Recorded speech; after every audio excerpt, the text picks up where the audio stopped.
अस्सलाम वालेकुम दोस्तों, जियां त मां तव्हांजो पंहिंजो ॼातल नाचीज़ इस्माइल बलोच ऑफिशियल टीवी ते तव्हांखे भली कार ऐं अॼु ॻाल्हाइण वारा आहियूं केटिन ड्रामनि बाबति। सो वीडियो पूरो ॾिसिजो ऐं लाइक सब्सक्राइब ऐं कमेंट प्यारो करे छॾिजो तव्हांखे असांजी वीडियो कीअं लॻी।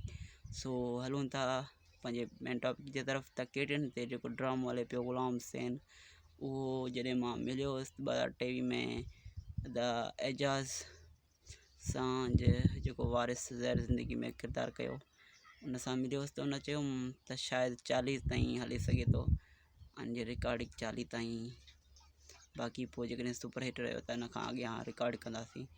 ऐं हवेली ड्रामो तक़रीबन 2023 में मुकमल रिकॉर्ड थी चुको हुयो।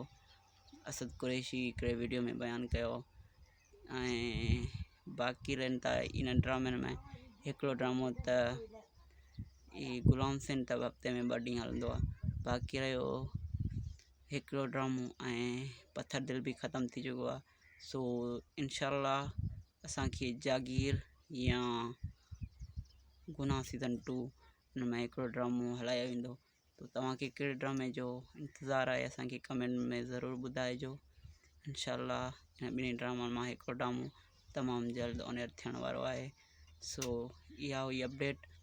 बाक़ी जिते हुजो ख़ुशि हुजो, आबाद हुजो, सिन सलामत, साथ सलामत, सदाईं गॾु मौला मदद।